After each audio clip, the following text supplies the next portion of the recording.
بسم اللہ الرحمن الرحیم۔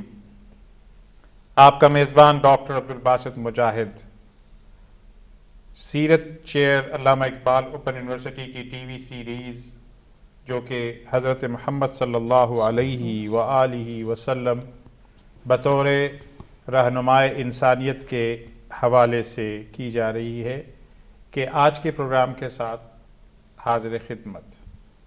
آج ہمارے جو مہمانان گرامی آج اسٹوڈیوز کی زینت بنے ہیں، ان میں استاذ الاساتذہ، استاذ القراء پروفیسر ڈاکٹر تاج افسر صاحب، آپ ڈین فیکلٹی آف اصول الدین بین الاقوامی اسلامک یونیورسٹی ہیں۔ ڈاکٹر صاحب، میں آپ کو خوش آمدید کہتا ہوں۔ ہمارے آج کے اس پروگرام کے دوسرے مہمان ڈاکٹر محمد شاہد صاحب ہیں۔ آپ شعبہ حدیث علامہ اقبال اوپن یونیورسٹی کے انچارج ہیں۔ آپ کو بھی میں آج کے اس پروگرام میں خوش آمدید کہتا ہوں۔ شکریہ۔ ناظرین کرام، آج کا ہمارا یہ ایپیسوڈ اسوہ حسنہ کے دو اہم واقعات یعنی غزوہ بدر اور غزوہ احد کے سلسلے میں ہے۔ جیسا کہ آپ کو معلوم ہے کہ سیرت کے حوالے سے جو بنیادی ماخذ ہمیں ابتداً نبی کریم صلی اللہ علیہ وآلہ وسلم کے دور سے بالکل متصل دستیاب ہیں، وہ مغازی پر ہیں، اور مغازی وہ علم ہے جس میں غزوات کا ذکر ہوتا ہے۔ اور یوں بھی ہم دیکھتے ہیں کہ جو جنگ بدر ہے، جنگ بدر کو اللہ تعالیٰ نے یوم الفرقان کہا ہے، یوم التقى الجمعان کہا ہے، اور یہ ایک بہت ہی اہم سنگ میل ہے تاریخ اسلام کا۔ تو آج ہم نے اپنے مہمانان گرامی کو دعوت دی ہے کہ وہ اختصار کے ساتھ اس اہم موضوع پر ہمارے اذہان کو، ہمارے قلوب کو روشن کریں۔ قاری صاحب، میرا آپ سے سوال یہ ہے، غزوہ بدر کے اسباب کیا تھے؟ اس حوالے سے کچھ ہماری رہنمائی فرمائیے۔ بہت شکریہ جی۔ بسم اللہ الرحمن الرحیم۔ غزوہ بدر کو سمجھنے کے لیے اس کے اسباب پر غور کرنا بڑا ضروری ہے، تاکہ غزوہ بدر محض جنگ کے طور پر ہمارے سامنے نہ آئے، بلکہ بہت بڑی حکمت عملی اور رہنمائی کے طور پر سامنے آئے۔ جی۔ تو دراصل نبی اکرم صلی اللہ علیہ وسلم نے جس مشن کی دعوت دی، جی، وہ امن تھا، عدل تھا، انصاف، انسانوں میں اجتماعیت، سچائی کا فروغ۔ یہ وہ بنیادی چیزیں تھیں کہ جس کی طرف حضور نے بلایا، حضور نے دعوت دی، اور اسی مشن پر صحابہ اکرام کی ایک ٹیم تیار ہوئی۔ اور مخالفت جو مکہ والوں کی طرف سے وہ انہی چیزوں پر تھی۔ خود قرآن نے کہا فَإِنَّهُمْ لَا يُكَذِّبُونَكَ وَلَكِنَّ الظَّالِمِينَ بِآيَاتِ اللَّهِ يَجْحَدُونَ۔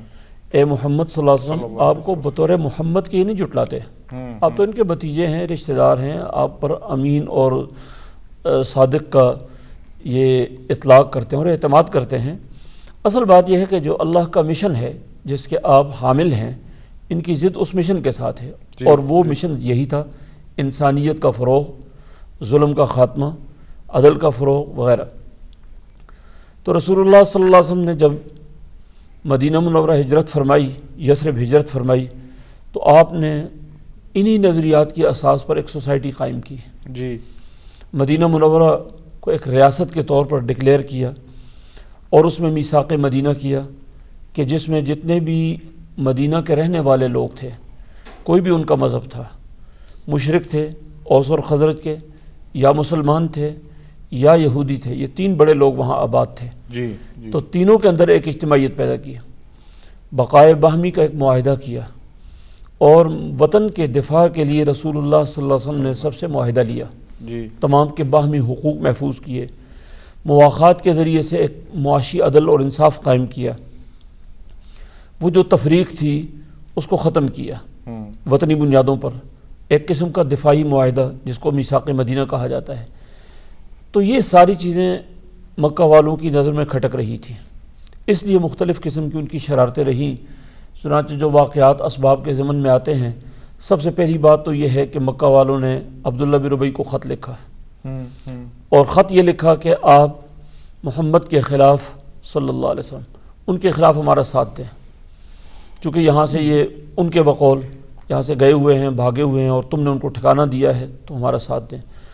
اس کو اس بات کا دکھ تھا کہ اس کی سرداری تھا خزرجی، اس کی سرداری کا اعلان ہو چکا تھا اور تاج پوشی کا بھی دن مقرر ہو گیا تھا تاکہ مدینہ والوں کے آپس میں جنگوں کا خاتمہ ہو سکے۔ اس کے لیے ایک متفقہ رہنما چاہیے تھا، تو اس کی تاج پوشی کا دن بھی مقرر ہو گیا تھا۔ ادھر رسول اللہ صلی اللہ علیہ وسلم کا معاہدہ بیعت عقبہ اولیٰ اور ثانیہ میں انصار کے ساتھ ہو گیا، آپ نے ہجرت فرمائی۔ اس کو اس بات کا دکھ تھا کہ میری سرداری متاثر ہو گئی، اور اسی حسد کے نتیجے میں وہ آخر تک مخالف رہا، اور پھر غزوہ احد کے موقع پر وہ بالکل نمایاں ہو گیا، کھل گیا سامنے۔ تو کہنے کا مقصد یہ ہے کہ ایک تو انہوں نے یہ شرارت کی، خط لکھا اس کو باقاعدہ۔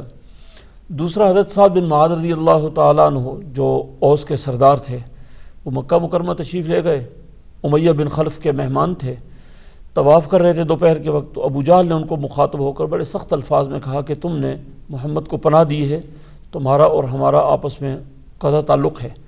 یہاں تک کہا کہ اگر امیہ بن خلف کے تم مہمان نہ ہوتے تو ہم تمہیں قتل کر دیتے۔ تو خیر حضرت سعد نے اس وقت ان کو یہ کہا کہ دیکھو ہمیں تم دھمکیاں دے رہے ہو، لیکن تم جب شام کی تجارت کرتے ہو تو مدینہ سے ہی جاتے ہو، تو ہم تمہاری تجارت کا راستہ بند کر دیں گے۔ تو مطلب یہ ہے کہ یہ گفتگو ہوئی، اس سے مکہ والوں کے عزائم سامنے آ رہے ہیں۔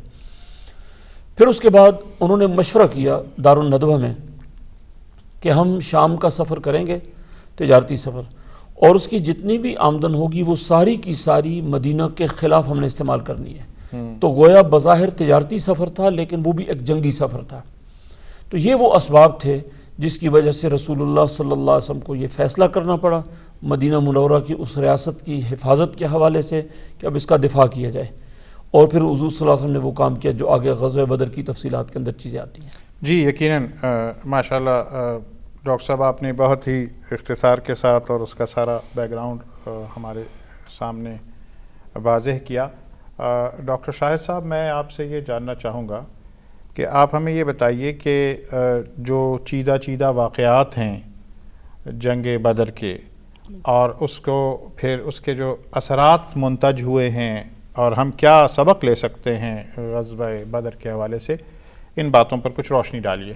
جی بسم اللہ الرحمن الرحیم۔ غزوہ بدر تاریخ اسلام کا ایک اہم ترین واقعہ ہے، اور یہ بنیاد ہے کہ جہاں سے مسلمان بطور ریاست جس کو دوسرے لوگوں نے بھی قبول کیا اور اسے تسلیم کیا، تو یہ ابتدا ہے۔ بنیاد تو پہلے قائم ہو چکی تھی لیکن دوسرے لوگ اس کو ابھی تک اس طرح سے تسلیم نہیں کر رہے تھے۔ جو شام کی طرف جو مکہ سے راستہ جاتا تھا تو یہ ایک تجارتی شاہراہ تھی مکہ والوں کے لیے، تو جب یہ بند ہوئی یا اس کو انہوں نے خطرے میں دیکھا تو اب انہوں نے جناب اس کو کوشش کی کہ بھئی ایسی چیز کی جائے کہ یہاں سے ہم مطلب ہے اس خطرے سے ہم نبرد آزما ہوں۔ تو بہرحال یہ ایک معاشی، اور آپ علیہ السلام پر مستشرقین کی طرف سے یہ ایک اعتراض ہوتا ہے کہ یہ جو بدر کا واقعہ ہے یہ نعوذ باللہ کوئی مالی مفاد لینے کے لیے تھا، تو ایسی بات قطعاً نہیں ہے، کیونکہ ابو سفیان کا قافلہ وہ اس وقت ان کی دائرے سے نکل چکا تھا، لیکن اس کے باوجود جو ہے نا وہ غزوہ بدر ہوا۔ تو اس کا مطلب یہ ہے کہ اگر صرف مقصد وہ قافلہ ہوتا تو اس کی طرف پھر جنگ کی طرف مسلمان نہ آتے، بلکہ ان کا مقصد صرف اور صرف اعلاء کلمت اللہ تھا۔ تو اس میں ہمیں اس غزوے سے ہمیں جو درس ملتا ہے وہ یہی ہے کہ آپ علیہ السلام کی ایک جو پلاننگ تھی، ایک جو آپ علیہ السلام نے جو ایک منظم طریقے سے ان سب چیزوں کو کیا، تو یہ ایک حکمت عملی بہت بڑا ہمارے لیے درس ہے۔ اور اس کے بعد دوسری جو اہم چیز ہے وہ اطاعت رسول ہے کہ صحابہ کرام نے اطاعت میں حد درجہ مطلب ہے اس میں رہے اور آپ علیہ السلام کو ہر قسم کے تعاون کی یقین دہانی کرائی۔ تو جب یہ جو شوق تھا اور ذوق تھا اور اطاعت رسول کا جذبہ کار فرما تھا تو یہ بہت مشکل مرحلہ تھا، وہ بخوبی سر انجام ہوا۔ تو آج بھی ہمارے لیے یہی درس ہے کہ ہم اپنے معاملات میں چاہے وہ دینی ہوں یا دنیاوی ہوں تو ان میں ہم حکمت عملی کو ملحوظ رکھیں۔ دیکھیے کہ بہت کم وسائل کے ساتھ آپ علیہ السلام نے ایک بہت بڑے دشمن کو شکست دی، تو یہ تائید خداوندی بھی ہے، اللہ تعالیٰ سے مدد کی طلب بھی ہے۔ تو یہ ساری چیزیں جب ہوتی ہیں اور اس کے بعد جو صحابہ کرام کی جواں مردی ہے اور شجاعت ہے، تو یہ ہمیں درس ملتا ہے کہ آج بھی ہم اپنے معاملات میں انہی چیزوں کو ہم شامل کریں۔ اور سب سے عام چیز اس میں یہ ہے کہ ایک معاشی صورتحال کو سمجھنا ہے، اور اس میں بھی مسلمانوں کی جو کوشش تھی وہ ان کے مال و اسباب پہ نظر نہیں تھی، بلکہ ان کو ٹیبل پہ لانا تھا کہ وہ مجبور ہو کے بیٹھیں اور امن کے لیے اور بقائے باہمی کے لیے اور ایک دوسرے کے حقوق کے لیے ہم بیٹھ کر بات کریں، اور تاکہ کسی کا حق سلب نہ ہو اور امن قائم ہو۔ جی میں یہ سمجھتا ہوں ناظرین کہ یہ جو غزوہ بدر ہے اس میں اللہ تعالیٰ نے جیسے قرآن میں ارشاد فرمایا ہے کہ کم من فئۃ قلیلۃ غلبت فئۃ کثیرۃ بإذن اللہ، کہ ایسا نہیں ہے کہ جو عددی برتری ہے بظاہر وہ کوئی فتح کی اور نصرت کی کوئی گارنٹی نہیں ہوتی۔ اور پھر نبی کریم صلی اللہ علیہ وآلہ وسلم نے جس قدر خشوع و خضوع کے ساتھ اس موقع پر اللہ سے دعا مانگی، اور پھر اللہ نے جو خوشخبری سنا دی کہ وما جعلہ اللہ الا بشرا ولتطمئن بہ قلوبکم، یہ کس لیے اللہ تعالیٰ نے ارشاد فرما دیا؟ وہ اسی لیے کہ نبی کریم صلی اللہ علیہ وسلم کو اطمینان قلب نصیب ہو۔ اور پھر جیسے قرآن میں سورہ انفال میں بھی اللہ تعالیٰ نے تفصیل کے ساتھ یہ ذکر کیا ہے کہ اللہ تعالیٰ نے کیسے فرشتوں سے مدد جو ہے نا وہ کی، اور پھر ہمیں اسی غزوے کے اندر جو ہے اشداء علی الکفار کی بھی مثال ملتی ہے اور رحماء بینہم کی بھی مثال ملتی ہے۔ ہمارے پاس اس پروگرام میں چونکہ وقت بہت مختصر ہے تو میں اب اگلے حصے کی طرف چلتا ہوں، اور میں عرض کرتا ہوں پروفیسر ڈاکٹر تاج افسر صاحب سے کہ آپ ہمیں ارشاد فرمائیے کہ غزوہ احد کے کیا اسباب تھے، چونکہ غزوہ بدر کے ساتھ جیسے ابھی ڈاکٹر شاہد صاحب کہہ رہے تھے ٹیبل پر تو بیٹھنے کی اس وقت کوئی صورتحال نہیں تھی، بلکہ وہ تو اس کا بدلہ لینے کے لیے وہ آ رہے تھے، اور وہ غزوہ احد پھر ظاہر ہے کہ تاریخ کا ایک حصہ ہے جس میں بہت سارے اسباق بھی پنہا ہیں، تو اس کے اسباب کیا بنے؟ غزوہ احد کے بنیادی اسباب میں سے تو مکہ والوں کی بدر میں شکست ہے۔ جی یقیناً بہت بڑا جو سبب ہے وہ یہ ہے، ہوا یہ کہ جب ان کو غیر متوقع شکست ہوئی جو ان کے خام خیال میں بھی نہیں تھی، وہ شکست جب ان کو ہوئی تو انہوں نے بہت ساری چیزیں وہاں مکہ مکرمہ میں ایسی مشہور کی، مثلا اہل مکہ کو کہا جس کے پاس مال ہے وہ مال ہمارے پاس جمع کروا دو، اس لیے کہ ہمارے لیے بڑی خفت کی بات ہے کہ ہم نے اتنی بڑی طاقت کے باوجود، اتنے زوم کے باوجود، ایک مضبوط اور طویل المدت ریاست ہونے کے باوجود شکست کھا گئے ہم، تو اب اس کا بدلہ ہم نے لینا ہے۔ جی جی اور جو الفاظ انہوں نے استعمال کیے کہ محمد نے تمہارے اندر تقسیم پیدا کر دی ہے، محمد نے تمہارے بڑے سرداروں کو قتل کر دیا ہے، تمہاری بڑے غیرت کا مقام ہے وغیرہ، اس طرح کے الفاظ انہوں نے استعمال کیے، تو بنیادی طور پر وہ جذبہ انتقام تھا۔ اور اسی اساس پر انہوں نے بڑی پہلے اسیسمنٹ کی کہ مسلمان کہاں کھڑے ہیں اس وقت عزم کے حوالے سے۔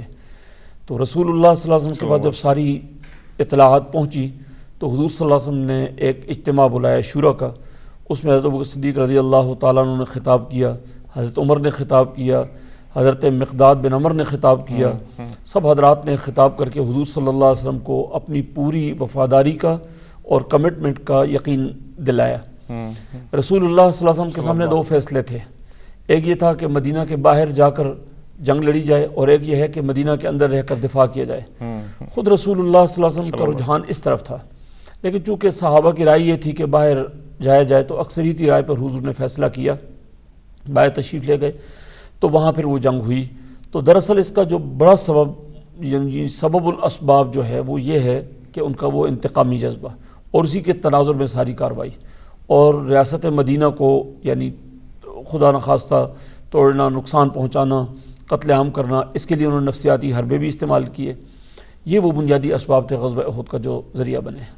جی آپ نے بالکل بجا فرمایا. اور اگر ہم جو قبائلی مزاج ہے اس کو دیکھیں تو اس میں تو یہ جو بدلے کا تصور ہے وہ موجود تھا، اور جیسے آپ نے فرمایا کہ اس کو بہت انگیخت بھی کیا انہوں نے اپنے انداز کے اندر. اور دوسری طرف جیسے آپ نے فرمایا کہ مسلمانوں کے اندر بھی چونکہ اب ان کا مورال بہت زیادہ بلند تھا، اور جیسے آپ نے فرمایا کہ جب یہ مشورہ اس سلسلے میں آپ صلی اللہ علیہ وآلہ وسلم نے کیا تو جو لوگ بدر میں شریک نہیں ہو سکے تھے ان کو بھی بہت شوق تھا، اور نوجوانوں کا یہ خیال تھا کہ یہ ہمیں باہر نکل کر مقابلہ کیا جانا چاہیے. ڈاکٹر شاہد صاحب میں آپ سے یہ جاننا چاہوں گا کہ جو پن پوائنٹ کر کے ہمیں بتائیے کہ وہ کون سا واقعہ ہے غزوہ احد کا کہ جس میں بہت سارے اسباق پنہاں ہیں آج کی زندگی کے اندر بھی، چونکہ نبی کریم صلی اللہ علیہ وآلہ وسلم کے بارے میں تو قرآن یہ فیصلہ کر چکا ہے کہ لَقَدْ كَانَ لَكُمْ فِي رَسُولِ اللَّهِ أُسْوَةٌ حَسَنَةٌ. تو اس کا مطلب ہے کہ یہ صرف جب بدر یا احد کا واقعہ وقوع پذیر ہو رہا تھا اس وقت کے لیے نہیں ہے، بلکہ یہ قیامت تک کے لیے. آپ کی سیرت میں بہت سارے اسباق پنہاں ہیں، تو اس حوالے سے ذرا ارشاد فرمائیے. جی، غزوہ احد میں سب سے پہلے جو چیز ہے وہ آپ علیہ السلام مشاورت کر رہے ہیں. جی جی. تو دیکھیے کہ جناب رسول اللہ صلی اللہ علیہ وآلہ وسلم کوئی بھی اہم معاملہ ہوتا تھا تو اس میں مشاورت فرمایا کرتے تھے. جی جی. اور آپ علیہ السلام سب سے زیادہ مشورہ کرنے والے اپنے اصحاب سے جناب رسول اللہ صلی اللہ علیہ وآلہ وسلم تھے. اور بعض اوقات ایسا بھی ہوتا تھا کہ اگر صحابہ کی رائے کا بھی احترام آپ علیہ السلام فرمایا کرتے تھے، اگرچہ آپ علیہ السلام خود یہ دیکھ رہے ہوں کہ بھئی یہ چیز بہتر ہے، لیکن اپنے جو رفقائے کار ہیں تو ان کی رائے کا بھی مکمل احترام جناب رسول اللہ صلی اللہ علیہ وآلہ وسلم کے ہاں موجود ہے. تو یہی درس ہمیں غزوہ احد سے ملتا ہے کہ ہم اپنی زندگی میں، اپنے سرکاری اداروں میں، اپنے جناب معاشی چیزیں ہیں تو ان میں ایک تو مشاورت کے عمل کو ہم جاری کریں، اور دوسرا یہ ہے کہ اپنے رفقائے کار کی کوئی رائے ہے تو اس کا بھی ہم احترام کریں. یہاں شاہد صاحب میں یہی جو آپ فرما رہے ہیں اسی کے حوالے سے، یہ تو قرآن کا حکم ہے نا کہ وَشَاوِرْهُمْ فِي الْأَمْرِ، اور نبی کریم صلی اللہ علیہ وسلم نے پھر عملی اس کا مظاہرہ اپنی ساری حیات مبارکہ میں کیا، اور بالخصوص یہاں پر بھی آپ نے اسی پر عمل کر کے دکھایا. اور جو اسلام کا نظام حکومت و ریاست ہے اور سیاست ہے اس میں یہ بہت اہم ہے کہ مشورہ کیا جائے. حالانکہ نبی کریم صلی اللہ علیہ وآلہ وسلم براہ راست اللہ کی رہنمائی میں ہیں، اس کے باوجود اس کی اہمیت کو آپ نے جیسے قاری صاحب بھی فرما رہے تھے کہ اس پر پھر آپ نے عمل بھی فرمایا، آپ باہر کی طرف تشریف لائے. تو پھر مزید کیا وہ ایک اہم واقعہ ہے کہ جس کی بنیاد پر جو سارا مورال موجود تھا، پہلے تو یہ تھا نا کہ بے سر و سامانی کا عالم تھا اور ایک انہونی سی بات ہونے لگی تھی، لیکن اب چونکہ بدر کی وجہ سے پورے اس خطے کے اندر مسلمانوں کا ایک رعب بھی تھا، دبدبہ بھی تھا. تو پھر اس میں کیا ہے کہ جب اللہ کی جو مدد ہے، اللہ کا جو پروٹیکشن ہے، اس کی بجائے اگر تھوڑا سا بھی خیال چلا جائے اس طرف کہ شاید ہم بہت طاقت رکھتے ہیں، قوت رکھتے ہیں، اور پھر یہاں پر وہ جو اطاعت رسول صلی اللہ علیہ وسلم کا بہت اہم سبق ہے اس پر کچھ ارشاد فرمائیے. بالکل. جب یہ غزوہ احد کا میدان سج گیا تو ایک جو میں نے بات غزوہ بدر کے حوالے سے بھی عرض کی کہ آپ علیہ السلام کی حکمت عملی بہت اہم ہوا کرتے تھے، اور ایک ایک چیز کو آپ علیہ السلام ملحوظ خاطر رکھتے تھے. تو جنگی میدان کا نقشہ کچھ یوں تھا کہ پہاڑ کے دامن میں یہ جنگ ہونا تھی. تو پہاڑی پر آپ علیہ السلام نے 50 آدمیوں کو مقرر فرمایا اور ان کو یہ تاکید کی کہ جنگ چاہے ہم جیتیں یا ہم ہاریں، لیکن یہ ہے کہ آپ نے یہاں سے نہیں ہٹنا، کیونکہ وہ ایسی حساس جگہ تھی کہ دشمن وہاں سے پلٹ کر حملہ کر سکتا تھا. تو جب جنگ بظاہر مسلمانوں کی فتح ہو گئی اس میں، تو اب صحابہ کرام نے یہ خیال کیا کہ شاید یہ جو حکم تھا یہ جنگ کے دوران کا تھا، اور دوسرا یہ ہے کہ ان کے دل میں یہ جذبہ تھا کہ ہم تو اس طرح سے جنگ میں شریک نہیں ہو سکے، تو ہمیں بھی عملاً جنگ میں شریک ہونا چاہیے. تو یہ صحابہ کرام میں اختلاف ہوا. تو کچھ صحابہ کرام وہاں پر پہاڑی پر رہے، اور تقریباً کوئی 38 یا 40 صحابہ کرام وہ وہاں سے میدان کی طرف چلے گئے. تو خالد بن ولید جب اس وقت ابھی مسلمان نہیں ہوئے تھے، تو انہوں نے جب دیکھا کہ اب یہ موقع ہے پلٹ کر حملہ کرنے کا، تو انہوں نے پلٹ کر حملہ کیا، اور پھر مسلمان اس اچانک حملے سے بہت جناب وہ ان کی صفوں میں ایک وقتی انتشار سا ہو گیا، اور پھر یہ خبر بھی پھیل گئی کہ نعوذ باللہ جناب رسول اللہ صلی اللہ علیہ وآلہ وسلم شہید ہو گئے ہیں. تو اس وجہ سے مسلمانوں میں ایک وقتی طور پہ پریشانی ہوئی، لیکن جو صحابہ کرام جناب رسول اللہ صلی اللہ علیہ وآلہ وسلم کے ساتھ تھے، انہوں نے بہت ہی بہادری کے ساتھ آپ علیہ السلام کا دفاع کیا. اور بعد میں جب مسلمانوں کو یہ علم ہوا کہ آپ علیہ السلام زندہ ہیں، تو پھر انہوں نے دوبارہ جوان مردی سے جنگ کی اور دشمن کو وہاں سے فرار ہونے پر مجبور کیا. جی یقیناً اس غزوے کے اندر یہ بات بہت اہم ہے کہ نبی کریم صلی اللہ علیہ وآلہ وسلم خود اس غزوے کے اندر آپ کے دندان مبارک جو ہے نا وہ شہید ہوئے ہیں، اور خود آپ نے اس میں آپ کا جو مبارک خون ہے وہ بھی اس غزوے میں شامل ہوا. اور پھر جو نبی کریم صلی اللہ علیہ وآلہ وسلم نے خود ارشاد فرمایا ہے کہ اتنے مصائب، اتنی آزمائشیں کسی نے نہیں اللہ کے راہ میں سامنا کیا ان کا جن کا آپ نے کیا. حضرت حمزہ رضی اللہ تعالیٰ عنہ کی شہادت اور یہ سارے معاملات اس میں موجود ہیں. پروفیسر ڈاکٹر قاری تاج افسر صاحب، میں آپ سے ملتمس ہوں کہ آپ ہمیں بتائیے کہ غزوات بالخصوص یہ جو دو اہم غزوات ہیں بدر اور احد، ان سے کیا ہمیں سبق ملتا ہے؟ آج کی جو ہماری امت کی صورتحال ہے اس حوالے سے ہمیں اسوہ حسنہ کے ان پہلوؤں میں کیا رہنمائی ملتی ہے؟ جی، پہلی بات تو یہ ہے کہ ان غزوات کے پس منظر میں ہمیں یہ سبق ملتا ہے کہ آپ کے اہداف واضح ہونے چاہیے. جی قرآن نے کہا وَقَاتِلُوهُمْ حَتَّى لَا تَكُونَ فِتْنَةٌ وَيَكُونَ الدِّينُ لِلَّهِ. بے شک دین سارے کا سارا اللہ کا غالب ہو. فتنہ اور فساد جتنے بھی دین کی اصطلاح میں فساد کی جڑ ہیں وہ ساری ختم ہونی چاہیے. یہ ہدف ہے. جب یہ ہدف طے ہو تو جنگ کی بے شمار شکلیں ہیں. جی وہ اس وقت مسلمان فیصلہ کریں گے کہ اس وقت کون سا حربہ کامیاب ہوگا. صحیح. ضروری نہیں کہ ہر جنگ میں قتال ہی ہو. ایک بات تو ہمیں یہ بات سمجھ میں آتی ہے کہ اپنے اہداف اچیو کرنے ہیں. اہداف کون سے ہیں؟ اور یہ دو بنیادی اہداف قرآن نے ذکر کیے. دوسری بات یہ ہے ہمیں یہ سبق ملتا ہے کہ دیکھیں جنگ جنگی اصولوں پر لڑی جاتی ہے. جی سیاست سیاسی اصولوں پر کی جاتی ہے. جب آپ نے جنگ کرنی ہے تو پھر جنگی اصولوں پر لڑی جائے گی. انسانی خون کا احترام اپنی جگہ پر، لیکن اپنے مقاصد کی اچیومنٹ کے لیے قوموں کا جب میٹ بھیڑ ہوتی ہے تو وہ ان اصولوں پر ہوتی ہے جو قوموں کے ہاں رائج ہوتے ہیں.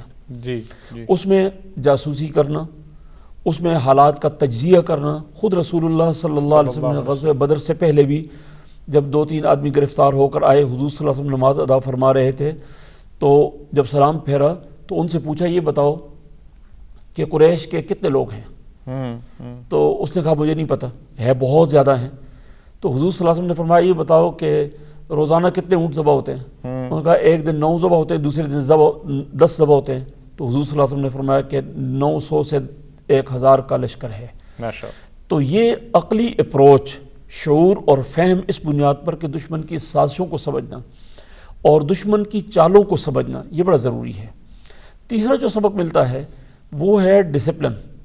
چونکہ جنگ جنگی اصولوں پر لڑی جاتی ہے تو اس میں اگر آپ یہ سمجھیں کہ رسول اللہ صلی اللہ علیہ وسلم اکیلے جنگ لڑتے تو کامیاب ہو جاتے. یقیناً اللہ کی مدد، آپ کی نبوت کا مقام بہت بلند ہے، لیکن رسول اللہ صلی اللہ علیہ وسلم نے جو مشاورتیں کی ہیں اور جنگی اصولوں پر جو جنگیں لڑی ہیں، اس میں ہمارے لیے اسوہ ہے. ورنہ ہم یہ کہتے کہ جی وہ تو حضور صلی اللہ علیہ وسلم تھے، اللہ کی مدد تھی، وہ تو آپ کامیاب ہوئے، تو ہم تو نہ نبی ہیں اور امتی ہیں، ہم تو کامیاب نہیں ہو سکتے. تو یہ عذر ہمارے پاس نہیں رہا کہ اس کے اندر دیکھیں ڈسپلن کیا ہے. وہی جماعت غزوہ بدر کے اندر اعلیٰ ڈسپلن کا مظاہرہ کر رہی ہے تو تھوڑوں نے بڑوں کو شکست دے دی. اسی جماعت کے اندر تھوڑا سا ڈسپلن کے حوالے سے مسئلہ ہوا، رائے کی اجتہادی غلطی تھی یا اجتہادی رائے ایک تھی کہ اب جنگ ختم ہو گئی ہے، جنگ کی حفاظت کے لیے، پروٹیکشن کے لیے ہمیں بٹھایا گیا تھا، اب جنگ ختم ہو گئی. موقف ٹھیک تھا، موقف غلط نہیں تھا، لیکن ہونا یہ چاہیے، اعلیٰ اصول یہ ہے کہ امیر نے بٹھایا ہے تو امیر ہی اٹھائے گا. تو ایسا نہیں ہوا تو نتائج مختلف ہوئے. اور اس کے علاوہ جو ہمیں سب سے بڑا سبق ملتا ہے وہ یہ ہے کہ ایک ہوتے ہیں تکوینی اسباب، ایک ہوتے ہیں تشریعی اسباب. جی جی. تکوینی اسباب میں ان کی نوعیت مختلف ہوتی ہے، تشریعی اسباب کی نوعیت مختلف ہوتی ہے. اور وہ یہ ہے کہ تشریعی اسباب میں یہ ہوتا ہے کہ قدرت جب بہت زیادہ عقل و شعور اور علم عطا کرنا چاہتی ہے تو کوئی نہ کوئی ٹھوکر لگتی ہے. تو یہ تکوینی عمل تھا کہ جو صحابہ کرام کی اس میں غلطی نہیں تھی. جیسے میں نے عرض کیا کہ بات کے دو پہلو تھے. ایک پہلو یہ تھا کہ اب جنگ ختم ہو گئی، اب ہم بیٹھنے کی ضرورت نہیں ہے، انڈرسٹوڈ چیز ہے. دوسرا پہلو یہ تھا کہ امیر نے بٹھایا تو امیر اٹھائے. ان دونوں پہلوؤں میں سے صحابہ نے ایک پہلو کو اختیار کیا تو قدرت نے قیامت تک کے انسانوں کی رہنمائی کرنی تھی.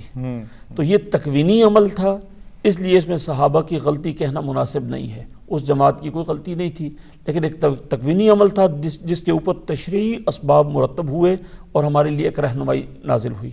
اگر یہ واقعہ نہ ہوتا تو شاید وہ گہرائی سے تجزیاتی رہنمائی ہمارے پاس آج نہ ہوتی جو قرآن حکیم نے ایک ایک جزی کو سامنے رکھ کر رہنمائی ہماری آئندہ کے لیے، قیامت تک کے لیے کر دی ہے. تو یہ بنیادی اسباب ہیں کہ آج کے مسلمان ڈسپلن کا مظاہرہ کرے، اجتماعیت کا مظاہرہ کرے. جنگیں عقل و شعور سے لڑی جاتی ہیں، محض اسلحے سے نہیں لڑی جاتی. عقل و شعور، فہم، ادراک، دشمن کی پچ پہ جا کر یہ سوچنا کہ اس وقت دشمن کیا سوچ رہا ہے اور وہ کتنا، اس دشمن کو انڈر اسٹیمیٹ بھی نہ کرنا لیکن دشمن سے مرعوب بھی نہ ہونا. یہ وہ حقائق ہیں جس کی اساس پر دنیا میں جنگیں لڑی جاتی ہیں، اور یہ ان دو غزووں کے اندر بہت بڑا ہمارے لیے سبق ہے. بہت شکریہ. اس مختصر سے وقت میں پروفیسر ڈاکٹر قاری تاج افسر صاحب نے اور ڈاکٹر محمد شاہد صاحب نے بہت ہی گویا دریا کو کوزے میں سمویا.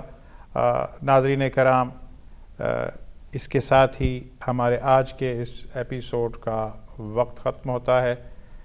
میں اپنے مہمانوں کا شکر گزار ہوں کہ وہ یہاں تشریف لائے، اور آپ سارے ناظرین کا بھی کہ آپ نے اس پروگرام سے استفادہ کیا.